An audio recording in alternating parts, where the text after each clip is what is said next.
আসলে আমাদের এই আশুরার কার্যক্রমটা শুরু করে গিয়েছিলেন আমাদের প্রপিতামহ হযরত শাহ আব্দুর রহমান কুদ্দুসে সিরাহুল আজিজ, তিনি এবং তার যোগ্য সহধর্মিনী আমাদের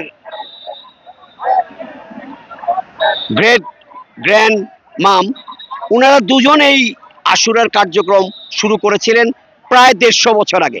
বাট এটাকে একটা প্রাতিষ্ঠানিক রূপ দিয়েছেন, গড়পাড়া ইমামবাড়ি প্রতিষ্ঠা করেছেন আমাদের মেজো দাদা, মানিকগঞ্জের সর্বস্তরের সাধারণ মানুষের শ্রদ্ধার প্রতীক পীরে কামেল হযরত শাহ খলিলুর রহমান সাহেব। উনি 1920-এর আগে এই ইমামবাড়া প্রতিষ্ঠা করেন। 1921 সালে প্রথম মানিকগঞ্জে এই মহরমের মিছিল শহরে যায় এবং তখন দেবেন্দ্র কলেজ মাঠে না, তখন স্টেডিয়ামে যেত, কখনো কখনো গার্লস স্কুলের মাঠে যেত, যেটা পরবর্তীতে হয়তো বিজয় মেলার মাঠে পরিণত হয়েছে। তারপরে কালের আবর্তে এখন মহরমের মিছিল মানিকগঞ্জ দেবেন্দ্র কলেজ মাঠে যায়, সেখানে হাজার হাজার ইমাম ভক্ত রোজা রাখেন, রোজা খুলেন, ইফতার করেন এবং আমরা মাগরিবের নামাজ পড়ি। এর আগে যেটা করতে হয়, ইমামবাড়ি থেকে 30টি দল প্রতি বছরের মতো এবারও বেরিয়ে গেছে।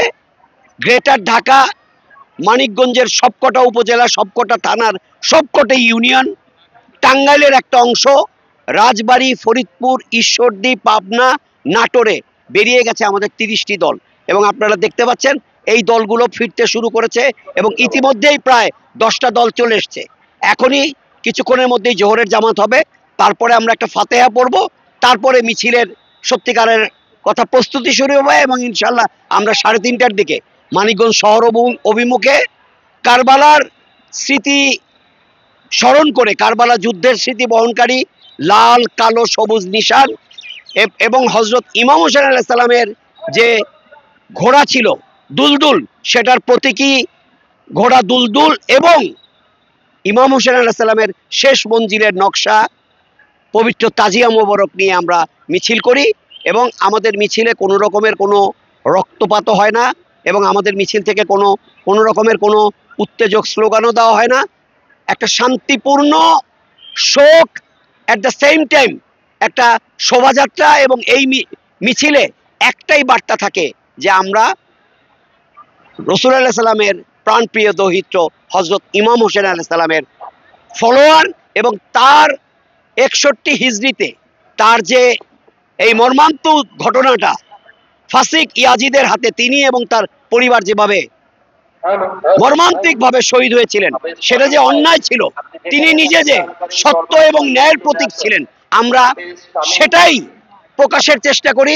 এবং গড়পাড়া ইমামবাড়ি 100 বছরের বেশি সময় ধরে সেই সত্যের বার্তাটাই জানিয়ে আসছে এবং আজকের মিছিলেও ঠিক সেই বার্তাটি আমরা মানিকগঞ্জবাসী তথা বাংলাদেশের মানুষকে জানিয়ে দিতে চাই।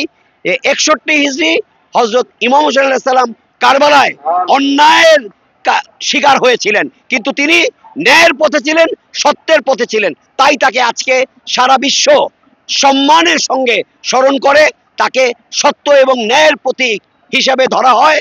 প্রতীয়মান হন তিনি এবং কুচক্রী ফাসিক ইয়াজিদ আজকে ইতিহাসের আস্থা করে নিক্ষিপ্ত হয়েছে। এই বার্তাটি গড়পাড়া ইমামবাড়ি দেওয়ার চেষ্টা করে, আমাদের পূর্বপুরুষরা দিয়েছেন, এখন আমরা চতুর্থ পুরুষ সেটাই ধারণ করছি। হ্যাঁ, অতিথি ইরানের অতিথি আসছিলেন এবং তারা ইমামবাড়িতে এসে বেশ উদ্দীপক কথাবার্তা বলে চলে গেছেন।